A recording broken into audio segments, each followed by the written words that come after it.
Au dîner de famille, ma sœur m'humilie. J'ai dit, je paie tes dettes. La pièce s'est glacée quand j'ai montré les preuves d'un crime impardonnable. Ce n'était pas un dîner de famille. C'était une exécution. Ma propre exécution, servie entre le poulet rôti et le plateau de fromage. L'humiliation a commencé par un sourire de ma sœur, Coralie. Un sourire aussi faux et brillant que le plaquage or de ses bijoux fantaisie. Elle a levé son verre de vin, un vin que j'avais payé, dans une maison dont je payais l'hypothèque. Au fait, Amandine, lança-t-elle, sa voix mielleuse dégoulinant de pitié feinte. Je me disais, tu devrais vraiment t'inscrire sur des sites de rencontres. Tu ne vas pas rester seule éternellement, quand même? Je n'ai pas répondu. J'ai serré ma fourchette. Elle a continué, encouragée par mon silence. D'ailleurs, elle a regardé faussement autour d'elle, où est ton mari? Et tes enfants? Elle a marqué une pause, un rictus cruel se dessinant sur ses lèvres. Ah! C'est vrai. Tu n'en as pas. Le silence qui a suivi aurait pu être pesant. Mais il a été brisé. Brisé par le rire aigu de ma mère, Yvette. Un gloussement qu'elle essayait de cacher derrière sa main. Puis, le reniflement amusé de mon père, Hervé. Il secouait la tête, comme s'il s'agissait de la blague la plus innocente du monde. Ils riaient. Tous les trois. Ils riaient de moi. Ma fourchette s'est figée. Le morceau de poulet que je m'apprêtais à manger avait soudain le goût de la cendre. Mon sang s'est glacé, puis a commencé à bouillir. Pendant 7 ans, j'avais été leur plan de sauvetage. J'avais payé leurs dettes, sauvé cette maison de la saisie, financé le style de vie de créatrice de contenu de ma sœur. Et j'étais leur blague. Lentement, j'ai reposé ma fourchette. Le tintement du métal sur la porcelaine a résonné dans la pièce comme un coup de feu. Et ton argent, Coralie, ai-je demandé, ma voix sortant calme, presque morte. Le rire s'est étranglé dans la gorge de ma mère.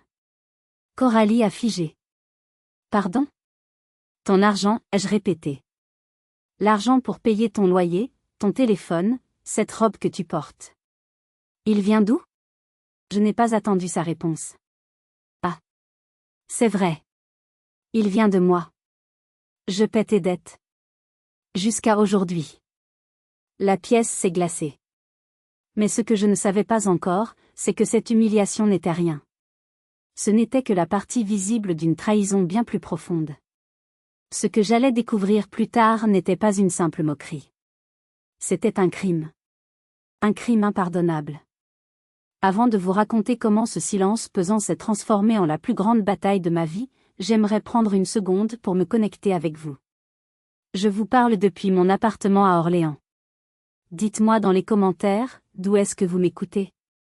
De quelle ville, de quel pays? Et quelle heure est-il chez vous en ce moment? J'ai l'impression d'être si seule dans cette histoire, et savoir que quelqu'un, quelque part, m'écoute, me donnerait la force de continuer. Cette force, j'allais en avoir besoin. Car en quittant cette maison ce soir-là, je ne savais pas que je n'étais pas seulement en train de claquer la porte à une dispute. J'étais en train de déclarer la guerre. Je m'appelle Amandine. J'ai 32 ans. Et sur le papier, ma vie est une réussite. Je vis à Orléans. J'ai un appartement impeccable, silencieux, avec vue sur la Loire. Je suis gestionnaire de paie pour une grande entreprise. Mon travail est un monde de chiffres, de bilans, de précision. Je m'assure que chaque centime dû à des centaines d'employés est versé à temps. L'ironie est cruelle. Je suis une experte pour équilibrer les comptes des autres, mais j'ai laissé ma propre vie être pillée. Car la moitié de mon salaire, ce salaire durement gagné, disparaît chaque mois dans un trou noir. Un vortex financier situé à 1h30 de route au sud, Châteauroux.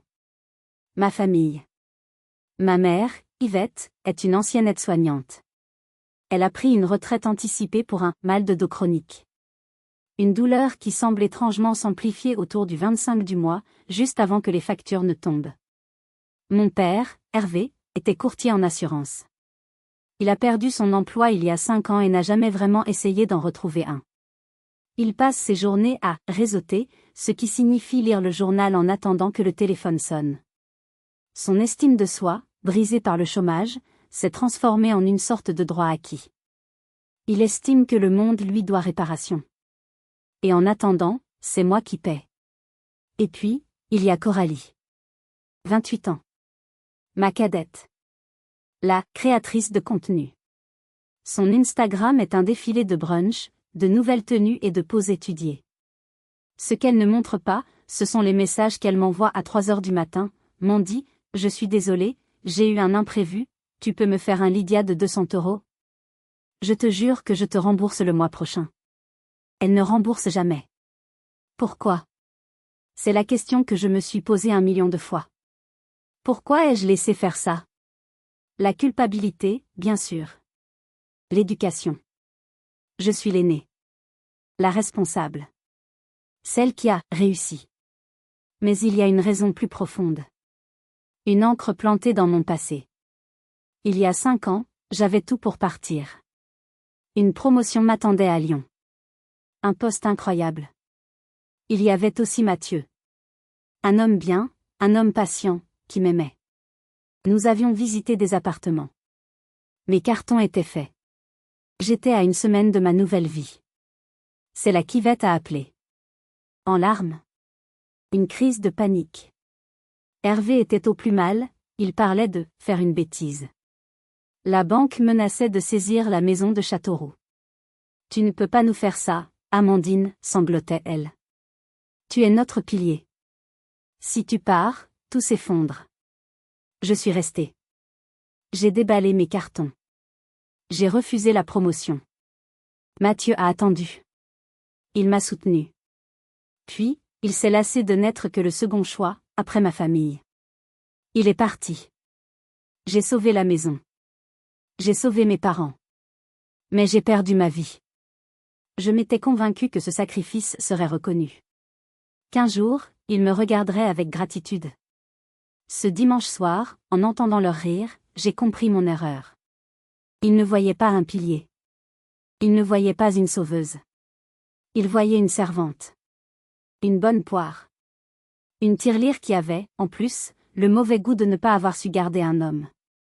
Chaque dimanche matin, la même angoisse me prenait à la gorge. Je me réveillais dans mon appartement calme à Orléans, le soleil filtrant à travers mes rideaux. Tout était en ordre. Mon sanctuaire. Et je devais le quitter pour descendre dans l'arène. Le trajet. 1 heure et demie. C'était mon purgatoire personnel. Je prenais l'autoroute à 71, puis je sortais sur ces routes départementales de l'Indre, monotones et grises. Je mettais la radio, puis je l'éteignais. J'essayais un podcast, mais les voix me dérangeaient. J'avais besoin de silence pour me préparer mentalement. Ce n'était pas une visite. C'était une obligation. Un pèlerinage pour payer mon tribut. J'arrivais toujours avec quelque chose à la main. Une bonne bouteille de Sancerre qu'il buvait sans commentaire. Un dessert de chez un pâtissier d'Orléans. Mon droit d'entrée. La maison à Châteauroux sentait toujours la même chose. Un mélange de café froid, de poussière ancienne, et si Coralie était là, une bouffée écœurante de son parfum bon marché. Le salon était un musée dédié à Coralie. Sur la cheminée, il y avait une 12aine de photos. Coralie à la kermesse de l'école. Coralie à sa remise de diplôme de BTS, un diplôme qu'elle n'avait jamais utilisé. Coralie faisant la belle à Biarritz, un voyage que j'avais entièrement payé pour son anniversaire. Et moi? J'étais là, bien sûr. Si on cherchait bien. Sur la grande photo de groupe de Noël, tout à gauche, à moitié coupée par le cadre. Sur une photo de vacances d'il y a 10 ans, floue, en arrière-plan. J'étais l'accessoire. L'ombre. Celle qui tenait l'appareil photo. Le dîner était un rituel immuable. Je m'asseyais, et le spectacle commençait. Hervé se plaignait du gouvernement, des impôts, des jeunes qui ne veulent plus travailler. Yvette décrivait en détail sa dernière visite chez le médecin, ses nouvelles douleurs, ses nouvelles pilules. Coralie, les yeux rivés sur son téléphone, répondait par monosyllabes, sauf si la conversation tournait autour d'elle. Alors, elle nous gratifiait de ses projets. Un partenariat énorme qui allait tomber. Un shooting incroyable la semaine prochaine. Et moi, je posais les questions. Ah ben? Et comment tu te sens, maman? Tu penses que ça va aboutir, papa? J'étais la spectatrice payante de leur pièce de théâtre médiocre. À la fin du repas, quand j'aidais à débarrasser, Hervé me donnait sa tape habituelle sur l'épaule. Merci de maintenir la stabilité, Amandine. Heureusement qu'on t'a. Ce n'était pas un geste de père. C'était le geste d'un propriétaire à son intendant. Sur la route du retour, la nuit, la colère montait. L'heure et demie de trajet dans le noir total. Parfois, je pleurais de frustration. D'autres fois, je serrais le volant si fort que mes jointures devenaient blanches. Je me demandais combien de temps j'allais tenir. Je me disais que c'était juste comme ça. Que toutes les familles avaient des problèmes. Mais ce dimanche-là, ce dimanche de l'humiliation, j'ai compris que ce n'était pas normal. Ce n'était pas une famille. C'était un système d'abus. Et je n'avais pas vu venir le piège. Je pensais que leur moquerie était le point culminant de la soirée. J'avais tort. Ce n'était que l'apéritif. Reprenons. Car les détails sont importants. Ils sont comme les petits copeaux de poison qu'ils me faisaient avaler chaque semaine. Ce soir-là, l'air était électrique. Hervé était particulièrement grincheux. Un contact lui avait fait faux bond. Yvette, pour compenser, était d'une gaieté forcée. Coralie a été invitée à un événement d'influenceurs à Paris, a-t-elle annoncé en me servant une cuillère de purée, comme si elle annonçait un prix Nobel. Toutes les grandes marques de cosmétiques seront là. C'est super, Coralie, ai-je dit, avec un sourire qui me coûtait. Je savais pertinemment que j'avais payé son billet de train TGV pour cet événement, la veille, après un message paniqué de sa part. Ouais, ça va être ouf, a-t-elle marmonné, sans lever les yeux de son téléphone. Elle faisait défiler Instagram, son pouce bougeant à une vitesse frénétique. Au moins, quelqu'un dans cette famille réussit, a grogné Hervé dans son assiette. La pique était pour moi. Je l'ai encaissée. Comme d'habitude. J'ai pris une gorgée de ce Sancerre que j'avais apporté. Il avait un goût amer. C'est là que Coralie a verrouillé son écran. Elle a levé les yeux vers moi, un petit sourire en coin. C'était le moment. Le moment où elle devait affirmer sa supériorité.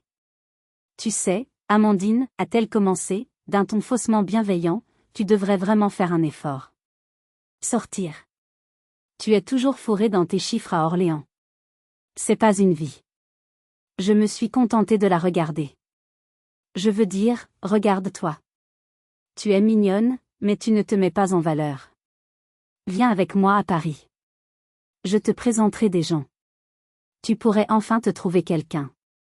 Je n'ai pas besoin de « quelqu'un », Coralie. Je vais bien. Tu vas bien? Elle a ri. Un petit rire aigu, méprisant. C'est ce que tu te dis? Tu ne vas pas rester seule toute ta vie, quand même? D'ailleurs, et c'est là que le venin a coulé, où est ton mari? Elle a regardé autour d'elle, comme s'il était caché sous la table. Et tes enfants? Ils sont où? Elle a fait une pause. Un silence de mort s'est installé. Ah! C'est vrai. Son visage s'est illuminé d'une pitié triomphante. Tu n'en as pas. Le rire d'Yvette a éclaté. Un gloussement qu'elle a tenté d'étouffer. Oh, Coralie, tu es terrible. Hervé a ricané. Ne taquine pas ta sœur, a-t-il dit, mais ses yeux disaient, bien joué. Ses yeux disaient, elle l'a bien mérité. Le monde s'est rétréci. Je n'entendais plus que le bourdonnement dans mes oreilles. La chaleur m'est montée au visage. Ce n'était pas de la honte. C'était de la rage. Une rage si pure, si froide, qu'elle a tout brûlé sur son passage. J'ai pensé à Mathieu. J'ai pensé à Lyon. J'ai pensé aux 90 000 €. J'ai pensé à chaque Noël, chaque anniversaire où j'avais joué mon rôle, souri, et payé. Quelque chose s'est cassé. J'ai posé ma fourchette. Et ton argent, Coralie? Le silence est revenu, mais cette fois, il était lourd. Hostile. Pardon, a-t-elle dit, son sourire s'effaçant. Ton argent. Pour payer ton loyer. Tes factures. Ce téléphone que tu tiens à la main. Il vient d'où? Le visage de Coralie est devenu blanc. C'est pas tes affaires. Si. Ça l'est, ai-je dit, ma voix tranchante. Parce qu'il vient de mon compte en banque. Alors tu vas arrêter de parler de ma vie personnelle, parce que tu n'as pas de vie professionnelle. C'est moi qui finance ton rêve. Point. Amandine, a hurlé Yvette, se levant à moitié. Comment oses-tu? Non, maman. Comment osez-vous? Je me suis levée à mon tour. Je suis fatiguée. Je suis fatiguée de payer pour tout le monde et d'être le punching ball de cette famille. Je suis fatiguée de ton ingratitude, Coralie. Je suis fatiguée de ta manipulation, maman. Et de ton mépris, papa. J'ai attrapé mon sac à main. Je suis fatiguée. C'est fini. Tu ne peux pas nous parler comme ça, a crié Hervé, son visage rouge de colère. Je viens de le faire. J'ai claqué la porte d'entrée. Le son a résonné dans la rue silencieuse. Je tremblais de la tête aux pieds. Mais en marchant vers ma voiture, je ne me sentais pas triste. Je me sentais vivante. Le trajet retour d'1 heure et demie vers Orléans s'est fait dans un brouillard. Pas le brouillard de la culpabilité, comme d'habitude. Un brouillard de rage et de clarté. Je n'ai pas allumé la radio. Le silence dans la voiture était assourdissant, mais il était nécessaire. Mon cœur battait à tout rompre dans ma poitrine. Je revoyais leur visage. Le choc. La colère. Pour la première fois de ma vie, je ne me demandais pas « qu'est-ce que j'ai fait ?» Je me demandais « pourquoi ne l'ai-je pas fait plus tôt ?» La pluie a commencé à tomber sur l'autoroute. Les essuie-glaces battaient à un rythme hypnotique. Ma colère commençait à se dissiper, remplacée par une détermination froide. J'ai pensé à leur rire. Ce n'était pas une taquinerie. C'était du mépris. Ils me voyaient comme une ratée. Une ratée qui, par chance, gagnait bien sa vie. Je suis arrivée à Orléans après minuit. Mon appartement était silencieux. J'ai posé mes clés. Je n'ai pas allumé la lumière du salon. Je suis allée directement à mon bureau. J'ai allumé mon ordinateur. L'écran m'a aveuglée un instant. Moi, Amandine. La reine des tableurs Excel. La magicienne de la paix. Je passais mes journées à vérifier des chiffres. Mais j'avais toujours évité de faire les comptes de ma propre vie. J'avais peur de ce que j'allais trouver. Ce soir-là, la peur avait disparu. J'ai ouvert mon application bancaire. J'ai ouvert mes relevés de compte des 7 dernières années. Et j'ai commencé à compter. J'ai créé un nouveau tableur. Colonne A, date. Colonne B, bénéficiaire. Colonne C, motif. Colonne D, montant. Ligne après ligne. Virement permanent, prêt immobilier Châteauroux. Virement Lydia, loyer Coralie. Virement, urgence dentiste Yvette. Virement, réparation voiture Hervé. Virement, vacances Coralie. Virement, stage de golf Hervé. Virement, robe de soirée Coralie. Les lignes s'accumulaient. Les pages défilaient. Minuit est devenu 1 heure du matin, puis 2 heures. Mes yeux me brûlaient, mais je ne pouvais pas m'arrêter. C'était comme gratter une plaie jusqu'à l'os. À 2h30 du matin, j'ai cliqué sur « Somme ». Le chiffre est apparu. 90 427 € et 18 centimes d'euros. 90 427 € et 18 centimes. J'ai regardé ce chiffre. Je l'ai lu et relu.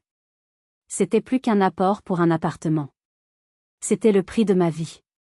Le prix de ma solitude. Le prix de mon sacrifice à Lyon.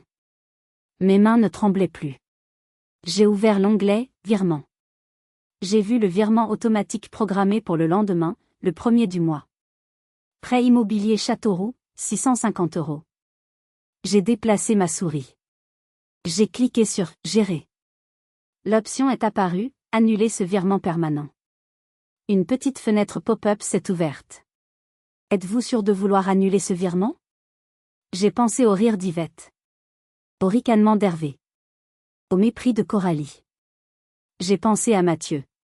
J'ai cliqué sur « Oui ». Le virement a disparu de la liste. C'était si simple. Un seul clic. C'était comme couper un cordon ombilical qui m'étranglait depuis 32 ans. J'ai fermé l'ordinateur. Je me suis levée. Je suis allée dans ma cuisine et je me suis versé un grand verre d'eau. J'ai bu d'un trait. Je savais ce qui allait se passer. Demain matin, l'enfer allait se déchaîner. Les appels. Les messages. Les larmes. La manipulation. J'ai regardé la ville endormie par ma fenêtre. Venez, ai-je murmuré. Je vous attends. L'apocalypse a commencé à 9h05, le lundi matin. J'étais au bureau, une tasse de café à la main. Mon téléphone a vibré. Yvette. Je l'ai regardé sonner, jusqu'à ce que la messagerie prenne le relais. 1 minute plus tard, notification de message vocal. Amandine, ma chérie? J'espère que tu n'es plus fâchée. Dis-moi, il doit y avoir un problème avec la banque, le paiement pour la maison n'est pas passé. C'est étrange, non? Rappelle-moi vite, ma puce. Je m'inquiète. Sa voix était douce, faussement inquiète. Ma puce. Elle ne m'appelait, ma puce, que lorsqu'elle voulait quelque chose. À 10h30, Hervé. Un SMS. Direct, brutal. Le virement n'est pas arrivé. Vérifie. J'ai ignoré. À midi, Coralie. Hey, je t'ai envoyé une demande Lydia pour le loyer. Elle expire dans 1 heure. Tu peux valider STP? Mon proprio va me tuer. Bisous. J'ai posé mon téléphone, face contre le bureau. J'ai essayé de me concentrer sur mon travail. Mais mon cœur battait la chamade. Quand j'ai quitté le bureau à 18h, j'avais 14 appels manqués. 8 d'Yvette, 6 d'Hervé. Et une série de messages de Coralie. Le ton avait changé. Yvette, message vocal, Amandine, ce n'est pas drôle. J'ai appelé la banque. Ils disent que le virement a été annulé. C'est toi? Dis-moi que ce n'est pas toi. Tu nous punis. Réponds-moi. Hervé, SMS, tu joues à quoi? Tu as une responsabilité envers cette famille. Tu ne peux pas nous laisser tomber comme ça. C'est immature. Appelle-moi. Immédiatement. Coralie, SMS, Mandy, sérieusement, mon propriétaire m'a appelé. Il est furieux. Je vais me faire virer à cause de toi. C'est ça que tu veux? Tu te venges? C'est petit. Le lendemain, ce fut pire. Les messages sont passés de la colère à la panique, puis au chantage émotionnel le plus abject. Hervé, SMS, tu nous dois bien ça, après tout ce qu'on a fait pour toi. On t'a élevé, nourri. Quelle honte. Yvette, message vocal, en pleurs, tu vas me tuer, Amandine. Tu vas me tuer avec ce stress. Mon cœur, je ne me sens pas bien. Si je fais une crise, ce sera de ta faute. Tu veux ta mère morte? Coralie, SMS, tu es une égoïste. Une garce froide. J'espère que tu es contente. Je lisais tout. J'archivais tout. Je ne répondais à rien. Puis, le mercredi, Coralie a franchi une nouvelle ligne. L'injustice ultime. Elle a posté une story sur Instagram. C'était une photo d'elle, l'air sombre et triste, regardant par la fenêtre. Le filtre était en noir et blanc. Et il y avait un texte. C'est dans les moments les plus durs qu'on voit les vrais visages. Tellement triste de voir comment certaines personnes oublient leur famille dès qu'elles ont un peu de succès. Quand on crache sur ceux qui vous ont tout donné. Mais la famille, c'est sacré. On reste fort. En moins d'1 heure, mon téléphone a explosé. Ma tante Martine. Mon oncle Paul. Ma cousine. Amandine? J'ai vu la story de Coralie. Qu'est-ce que tu fais à tes parents?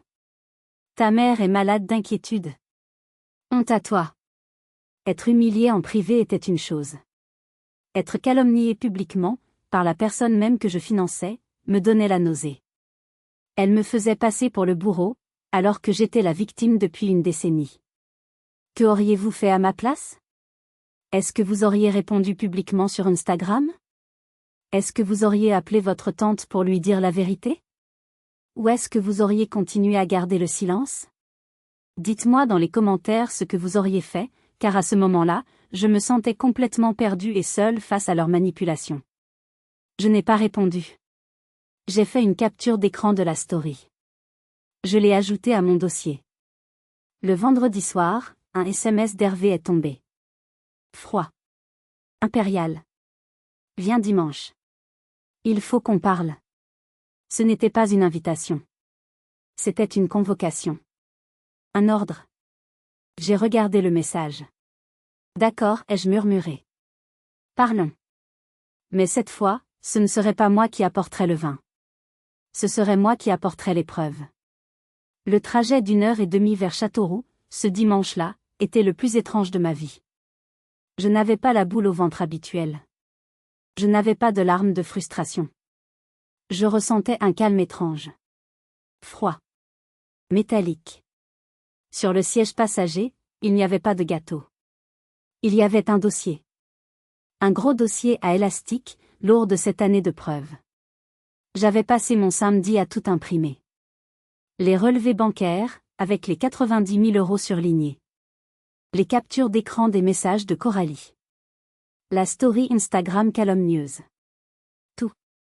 Je me suis garée devant la maison. La peinture écaillée me sautait aux yeux.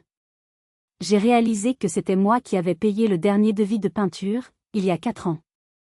Un devis qu'Hervé avait oublié d'honorer. Je suis entrée sans frapper. La scène était prête. C'était un tribunal. Hervé était assis à la tête de la table de la salle à manger, tel un juge suprême. Yvette était assise à sa droite, l'air pâle et frêle, un mouchoir à la main. Elle évitait soigneusement mon regard. Coralie était appuyée contre le buffet, bras croisés, un air de défi adolescent sur le visage. « Assieds-toi » a ordonné Hervé. Sa voix était grave, comme s'il s'apprêtait à rendre un jugement. Je suis restée debout. J'ai marché jusqu'à la table et j'ai posé lourdement mon dossier dessus. Le son a claqué dans le silence. On ne peut pas vivre comme ça, Amandine, a commencé Yvette, sa voix tremblant juste assez pour inspirer la pitié. La banque nous appelle tous les jours. Ton père ne dort plus. Cette famille dépend de toi, l'a coupé Hervé, sa voix dure comme du granit. Tu as toujours assumé tes responsabilités. Qu'est-ce qui te prend? C'est une crise de la trentaine? J'ai soutenu son regard. Ce n'est pas de l'aide si c'est attendu, papa. Ça s'appelle une obligation. Et je ne suis plus obligée à rien. Tu es cruel, a pleurniché Yvette en portant le mouchoir à ses yeux. Regarde ce que tu nous fais. Non, ai-je dit calmement. Je suis honnête. Pour la première fois. Coralie a ricané depuis son coin. Waouh, on dirait que quelqu'un s'est trouvé une colonne vertébrale. Félicitations, sœurette. Ça te va moyen. Je me suis tournée lentement vers elle. Tu sais ce qui est drôle? Dimanche dernier, tu te moquais de moi parce que je n'ai pas de mari. Mais tu m'as traité comme ton mari banquier personnel pendant 7 ans. Elle s'est redressée d'un coup. Pardon? Tu te prends pour qui? Assez, a hurlé Hervé en frappant son poing sur la table. La vaisselle a tremblé. Surveille ton ton. Nous sommes tes parents. Tu nous dois le respect. Et vous? Me devez-vous le respect, ai-je répliqué, ma voix montant d'un cran. Le respect, ça se gagne, papa. Ça ne s'exige pas. Surtout quand on vit à mes crochets. Il s'est levé à moitié, le visage rouge de fureur. Mais c'est Coralie qui a porté l'estocade. Tu te crois tellement meilleur que nous, a-t-elle craché, s'avançant vers moi. Avec ton job ennuyeux et tes chiffres. Mais tu n'es rien. Tu es pathétique. Tu vas mourir seule, Amandine. Seule avec tes putains de tableurs Excel. Je l'ai regardé. J'ai même eu un léger sourire. Peut-être, ai-je dit. Mais au moins, je mourrai sans dette. Ce fut le mot de trop. Elle a hurlé de rage, un son presque animal, et s'est précipitée vers moi, la main levée. Espèce d'égoïste. Espèce de... Elle n'a pas pu finir sa phrase. Je n'ai pas bougé. J'ai simplement ouvert le dossier sur la table. Je ne te conseille pas de faire ça, Coralie. Le geste l'a arrêté net. Leurs 3 paires d'yeux étaient fixés sur le dossier ouvert, sur les centaines de pages, les lignes de tableur, les messages imprimés.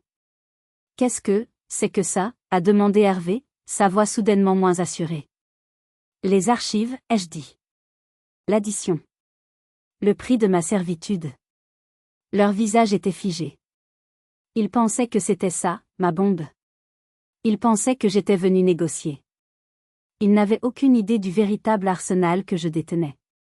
Si vous êtes arrivé jusqu'ici, laissez un commentaire pour nous dire ce que vous auriez fait à la place du personnage principal. Vous pouvez aussi écrire simplement le chiffre 1 pour montrer que vous suivez encore. Et dites-nous, vous regardez cette histoire depuis quelle région ou quel pays ? 90 427,18 €, ai-je annoncé dans le silence de mort. C'est ce que je vous ai donné. C'est le prix de mon silence. Le prix de mon sacrifice à Lyon. Yvette a mis une main sur sa bouche. Coralie avait l'air d'avoir vu un fantôme. Hervé, lui, retrouvait sa contenance. Tu as compté, a-t-il sifflé, dégoûté. Tu as osé compter ce que tu donnes à ta propre famille ? Quelle bassesse ! La bassesse, papa, ai-je dit en sortant une feuille de mon sac, pas du dossier, ce n'est pas de compter. La bassesse, c'est ça. J'ai jeté la feuille sur la table. Ce n'était pas un relevé de compte. C'était une lettre. Une lettre que j'avais reçue il y a 3 semaines. Une lettre que j'avais d'abord prise pour une erreur, une publicité. Une lettre du Crédit Agricole. Je ne comprends pas, a dit Hervé, mais sa voix était blanche. Il n'a pas touché le papier. Oh, je pense que si, ai-je dit. C'est un avis d'échéance. Concernant un prêt personnel de 20 000 €. Un prêt que je n'ai jamais contracté. Amandine, de quoi tu parles, a bégayé Yvette, ses yeux passant de moi à Hervé. Je parle du fait que papa, ai-je dit en le fixant, a pensé que les 90 000 € ne suffisaient pas. Il y a 6 mois, il est allé à la banque. Il a pris un rendez-vous. Il a fourni mes fiches de paie. Fiches qu'il a dû subtiliser dans mon sac la dernière fois que je suis venu dormir ici. Hervé ne bougeait plus. Il était livide. Il a contracté un prêt de 20 000 €. À mon nom. En imitant ma signature. Le silence. Un silence total. Coralie elle-même avait arrêté de respirer. C'est ridicule, a soufflé Hervé. C'est une erreur. Non, ai-je dit. J'y suis allé jeudi dernier. J'ai rencontré le directeur de l'agence. Ils ont sorti le contrat original. Ils ont comparé les signatures. Je me suis approché de lui. Ce n'est pas seulement un mensonge, papa. Ça a un nom. Faux et usage de faux. Usurpation d'identité. C'est un crime. C'est puni par la loi. Je l'ai regardé.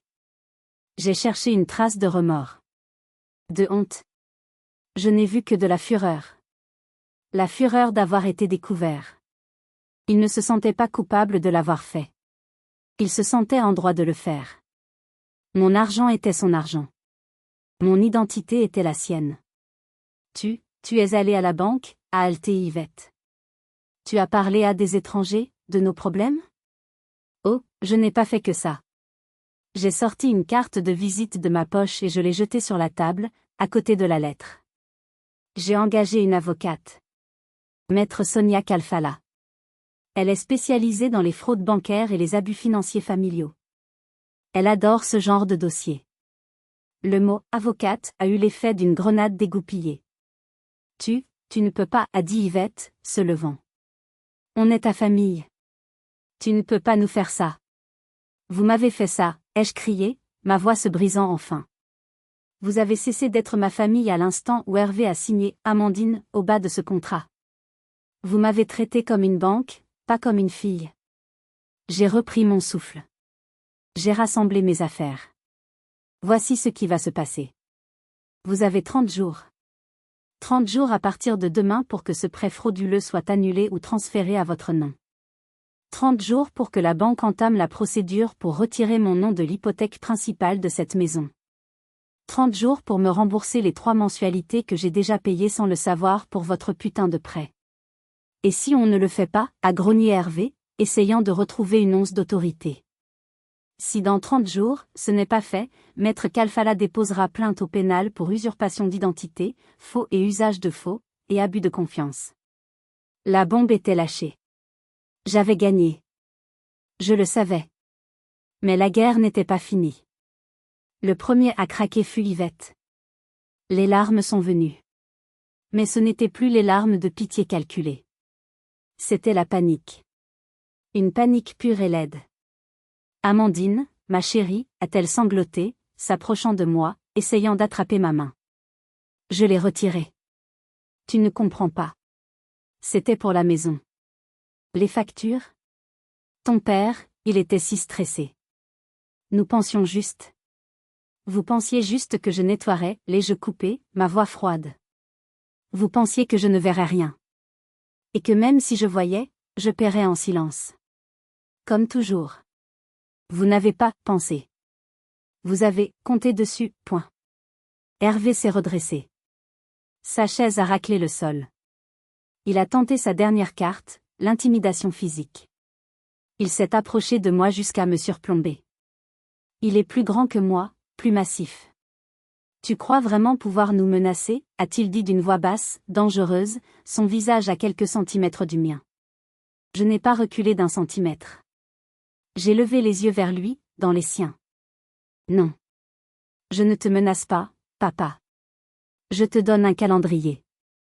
La menace, c'est toi qui l'as créée le jour où tu as pris un stylo et que tu as décidé de voler mon identité. La menace, c'est le code pénal. Son visage s'est décomposé. Il a vu que ça ne fonctionnait plus. La peur, la culpabilité, tout avait disparu de mes yeux. Il n'y avait plus que du mépris. Il a reculé. Il s'est affalé sur sa chaise, vaincu.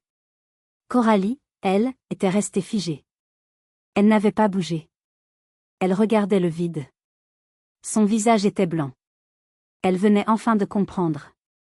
Ce n'était pas une dispute passagère. Ce n'était pas sa sœur qui faisait un caprice. C'était la fin.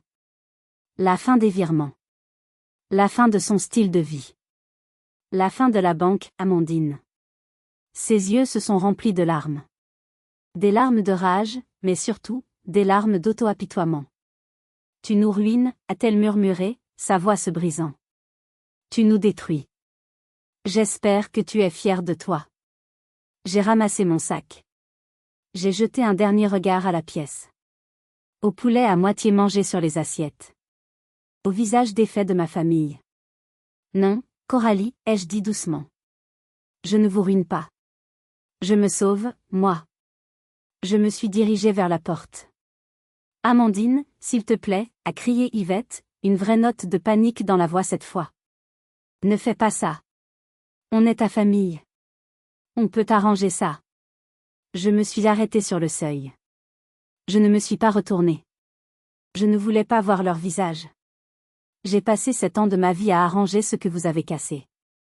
Cette fois, vous le ferez vous-même. Je suis sortie. J'ai descendu les marches du perron. L'air frais d'octobre m'a frappé le visage. Il n'avait jamais semblé si pur. En montant dans ma voiture, je n'ai pas regardé en arrière. Je n'ai pas ressenti de culpabilité. Je n'ai pas ressenti de tristesse. Je me sentais libre. Mais je savais que la guerre n'était pas finie. Hervé n'allait pas abandonner si facilement. La vraie bataille, la bataille juridique, ne faisait que commencer. La première semaine fut d'un silence assourdissant. Terrifiant. Pas un appel, pas un message. J'imaginais le pire. Qu'il préparait une contre-attaque. Que Hervé avait trouvé un moyen de retourner la situation. Puis, Maître Kalfala a appelé. Amandine? J'ai des nouvelles. Sa voix était professionnelle, neutre.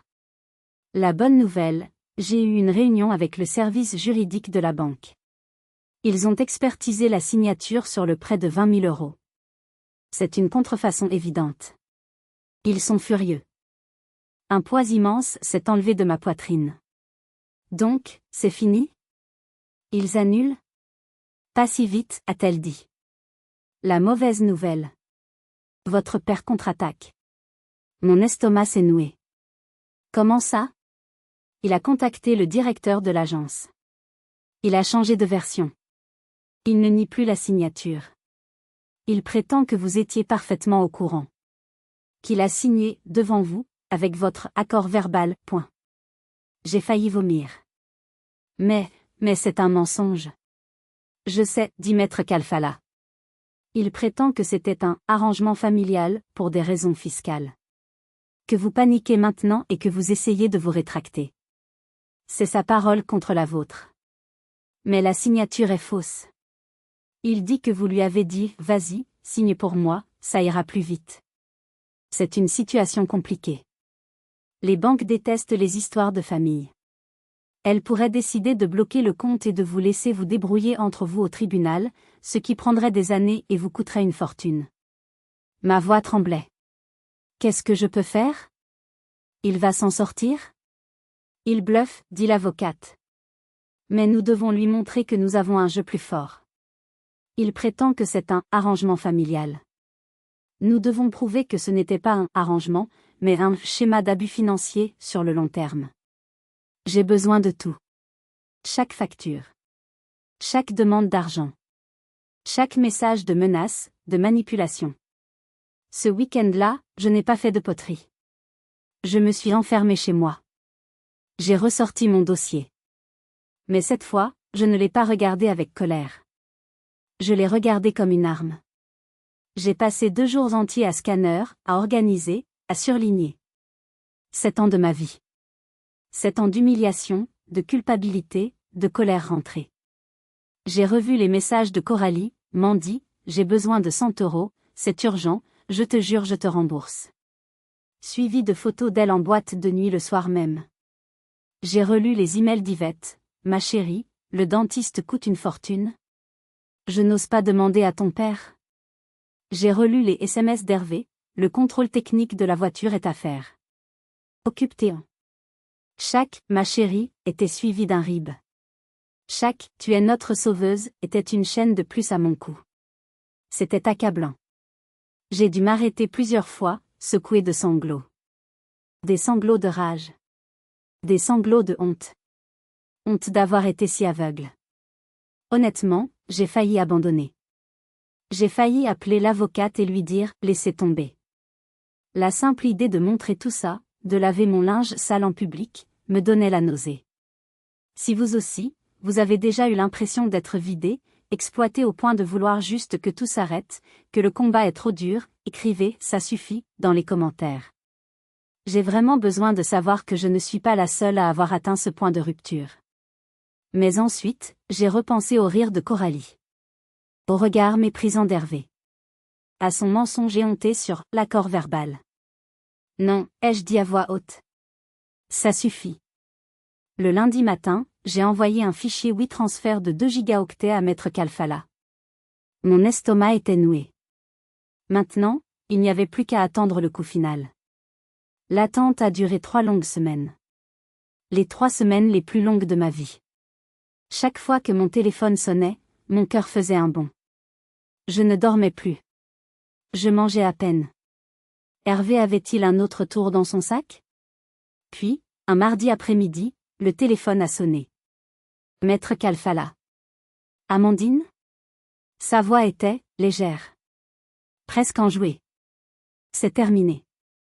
J'ai dû m'asseoir. Quoi? C'est terminé. Nous avons présenté notre dossier complet au service juridique de la banque.